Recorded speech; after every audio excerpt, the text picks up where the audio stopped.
John Chapman told me about a great way to replace these surface mount capacitors without damaging the circuit board. So I'm going to try and demonstrate what he told me. So rather than just grabbing and twisting and trying to pop the leads off, his suggestion was work from the top down with a good pair of dikes. I guess these are more flush cutters. Get into around the capacitor, right at the ridge,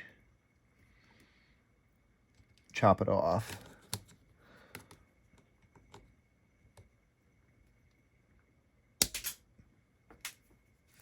Then pull off this little bit. Get that out of there. Then cut the little nubbins.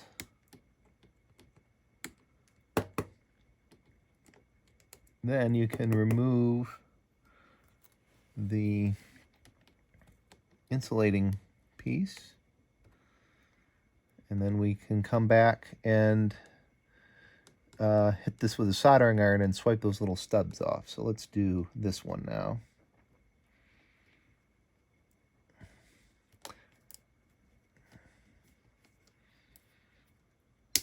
Okay, that one didn't go flying. Then lift off that. Cut these flush.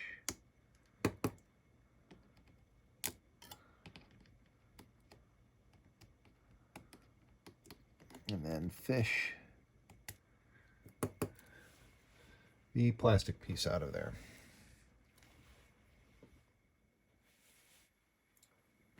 With the capacitors removed, some of the little shrapnel bits, you can see that there was quite a bit of leaking. This is the LCD out of a compact Contura Aero, and I'll insert a picture here of what it looked like. Basically very little contrast, really bad tearing between the two halves of the DSTN screen. Fortunately, I was able to lift off that plastic frame and gain better access to this, but of course now our LCD and all these little connections are exposed, so you have to be very careful not to damage it, and in fact just these little specks of dirt will have to be cleaned off when we're done, otherwise you'll see them. So now I'm going to use this broad tip for my iron and just wipe off these lead remains. Go over this with some flux remover, spray it on a towel, and then wipe it. I don't want to spray anything near this glass, and that should leave us with a board that's ready for the new capacitors. I just want to get all this shrapnel out of the way. I don't want any of that getting under the screen and scratching it as I work.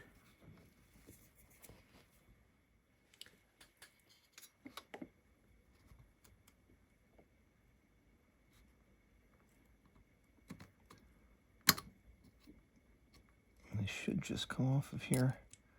Here we go.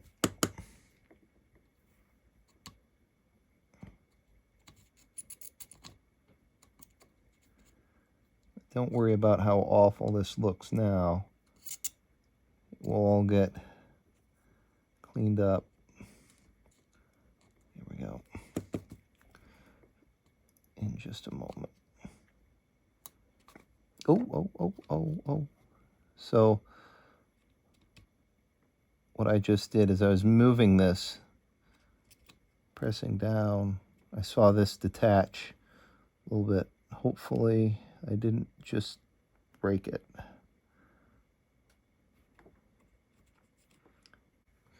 For these four.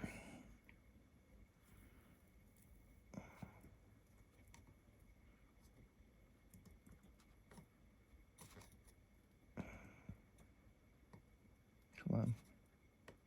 I keep redepositing it. Okay.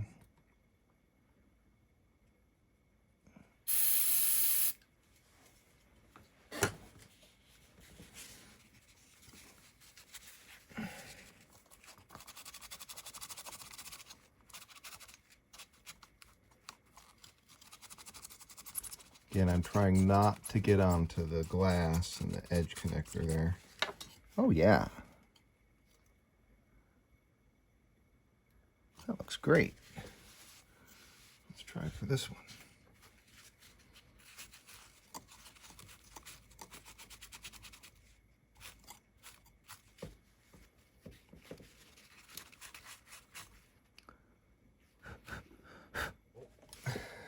Now that those are all cleaned up, what I'm going to do is switch the tip on my iron to this fine point one. Get in here, add just the teeniest little bit of solder on these, and then we're ready to put the new caps on. Okay, pointy tip is on. Just want to add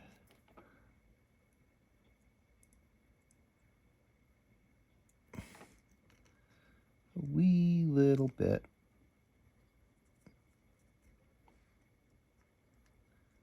Not much.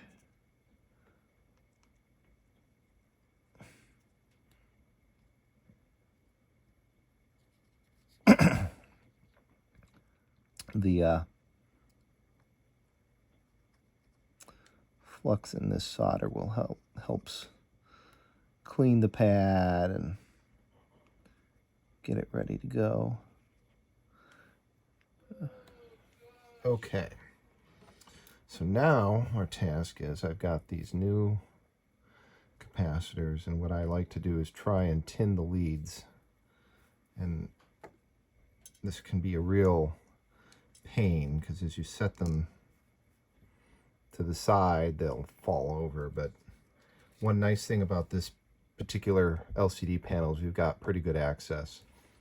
One other thing I forgot to mention is before I started working on this, the first thing I did was take some high resolution pictures of the board, and I've actually got it up on the monitor in front of me so I can see which way the capacitors face. Now they all go the same way, and the caps themselves on the base, you can see it's marked on the board, and there's like a D-shaped thing in the silk screen, and the little plastic insulator thing has that same shape, so it's not super difficult to get right.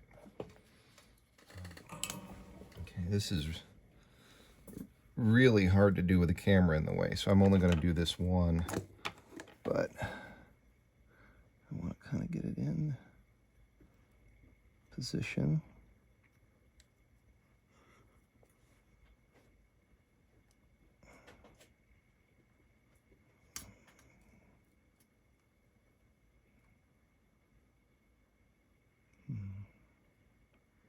With this fine tip, I'm able to actually push on the lead, and then I kind of tug on it, make sure it's on there.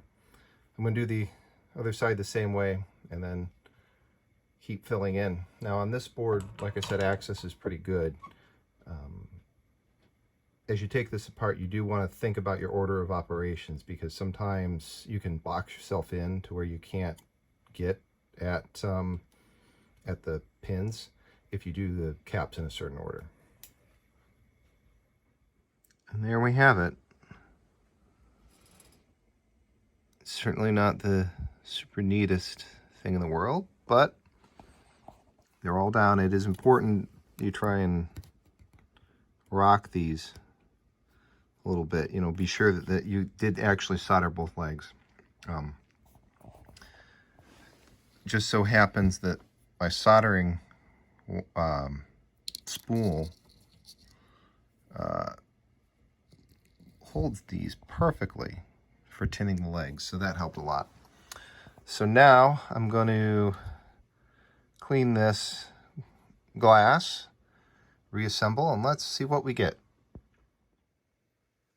Okay, moment of truth.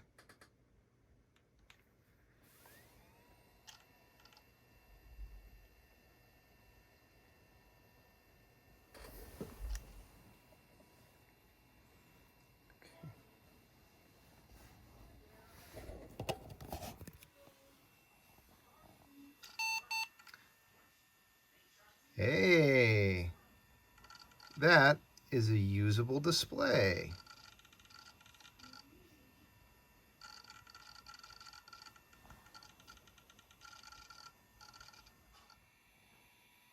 The strobing you see in the video is not actually there in person, but what's really cool is now when something opens and it's only on one part of the screen, it doesn't like continue printing across. Let's see here, where's the function? To change the contrast on this, it's keyboard keys. So that's with the contrast all the way down. It always seemed like on these, you have to run it pretty much all the way down. And if I adjust the brightness, does that make it flicker less? No. That's just the, must just be the LCD refresh. It is, it does not flicker in person. This looks great. I can go ahead and put this machine back together.